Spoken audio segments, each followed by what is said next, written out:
At the start of the movie, we are introduced to an American geologist, Adrian Helmsley, visiting his Indian friend, Satnam. Satnam runs a copper mine in India and has just discovered that the Earth's core temperature is rising at an accelerated rate. Adrian travels back to America and informs the Chief of Staff, Carl Anheuser, about his discovery. He also takes him to see the President, Thomas Wilson, at the White House. The movie then cuts to 2010 at a G8 summit in British Columbia. President Wilson informs other world leaders about the impending disaster that will lead to the end of our world. In the next scene, we can see several people in China being relocated to pave the way for the construction of an ark following the impending disaster. But they are told the evacuation is meant for the construction of a dam. Buddhist monk Nima is evacuated, and his brother Tenzin joins the ark project and promises to send money to his family. Tickets for the ark are secretly sold to the rich for €1 billion.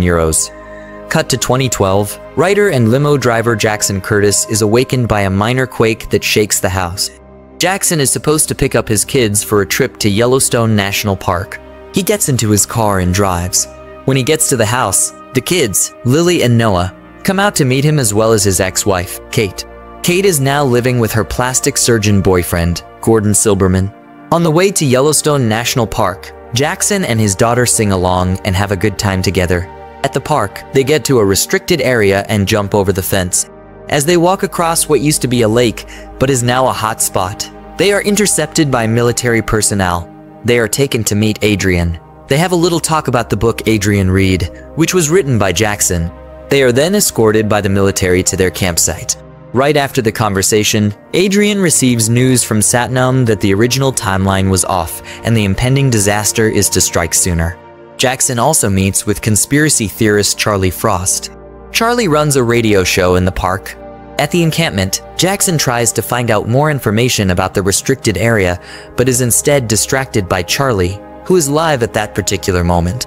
Jackson goes there to inquire more about his show. There, Charlie alerts Jackson to the probable impending disaster and the fact that everyone trying to warn the public, including a professor who helped Jackson with his book research, was killed. Charlie goes on to inform Jackson about a map he has in his possession that shows the precise location of alleged spaceships that the world leaders and other wealthy individuals are constructing to save mankind when the disaster finally strikes. Jackson leaves Charlie's premises unconvinced of the information he has just received from him. The next day, Kate is in the supermarket with her boyfriend when a crack erupts through the middle of the supermarket, splitting it in two. Kate immediately calls Jackson to bring the kids home, cutting the camping trip short. Elsewhere in Las Vegas, billionaire and ex-boxer Yuri Karpov gives some words of encouragement to his boxer before a fight. However, during the match, Yuri receives a message about the need to board the ship now, so he leaves the venue. Jackson makes it home with the kids and receives a phone call from Yuri to pick up his twin boys and transport them to the airport for an immediate airlift. Jackson picks up Yuri's twin sons and drives them to the airport. When Jackson is unpacking the kids' luggage, he accidentally strikes the leg of one of the boys. As a result, the boy threatens Jackson that he will die while they have tickets to a ship to live. Yuri's son's surprise departure, and a little crack Jackson witnesses right underneath his car, make him realize Charlie was correct. He rents a small plane and quickly drives back to pick up his family for a quick departure from California. He contacts Kate to alert her to prepare for the escort, but she insists that everything is fine and ends the call. Moments later, the house begins to shake, signaling an earthquake. Jackson arrives to pick up his ex-wife, her boyfriend, and the kids just in time before the house collapses. As they head to the airport, the earthquake continues unfolding and destroys major parts of California, but Jackson manages to drive through to the airport, only to discover the pilot injured and unconscious. Gordon, who has some knowledge about flying an airplane, is called to fly the plane. Gordon manages to get the plane airborne just before the coast slides into the ocean. They witness through the plane windows in horror as the whole of California slides into the ocean. Running low on fuel, they stop at Yellowstone National Park, and Jackson decides to find Charlie to pick up the map that would tell them where these spaceships are. Jackson and Lily set off to find Charlie, while the others stay behind to refuel the plane. They find Charlie's trailer, but he is nowhere to be found. They later realize he is standing at the top of the mountains to witness and broadcast the impending disaster. They hurriedly approach Charlie on top of the mountain and ask about the map he talked about. While on the mountain, the Yellowstone caldera begins to erupt. Charlie decides to stay behind to finish his broadcast, while Jackson and his daughter head back to the airstrip. Charlie dies in the eruption of Yellowstone as it explodes entirely. After barely managing to drive out of the eruption safely, Jackson and Lily join the others back at the airstrip.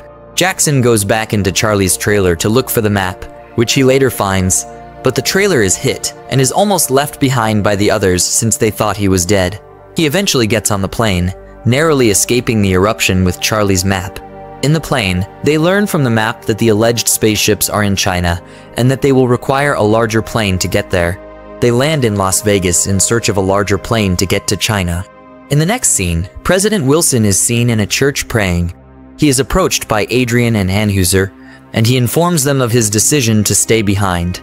In Air Force One, Adrian informs everyone on board about the president's decision.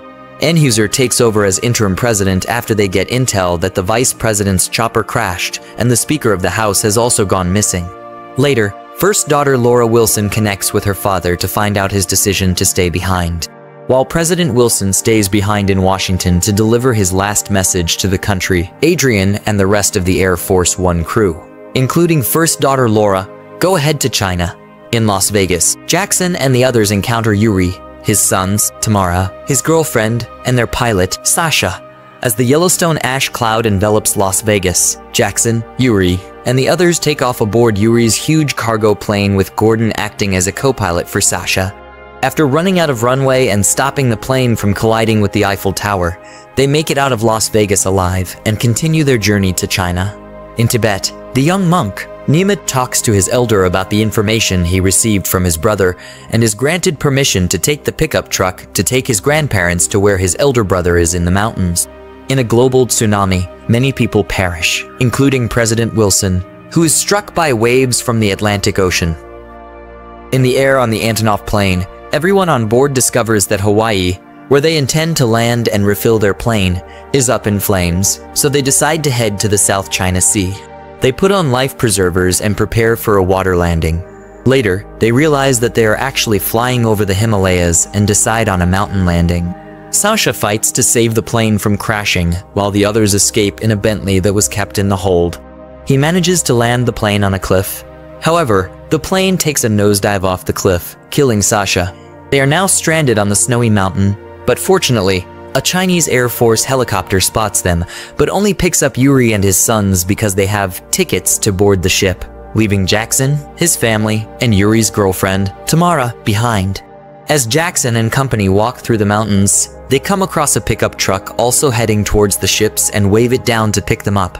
It turns out that this is the young monk and his grandparents driving down to meet the elder brother to sneak onto the ships.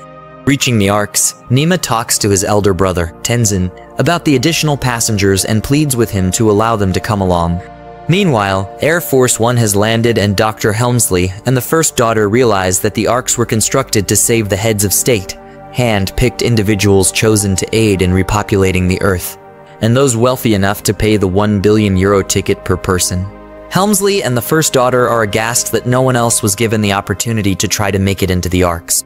Due to the disaster's timeline being far faster than anticipated, only 4 of the 9 arcs were finished, preventing many people from boarding and creating severe confusion at the boarding area.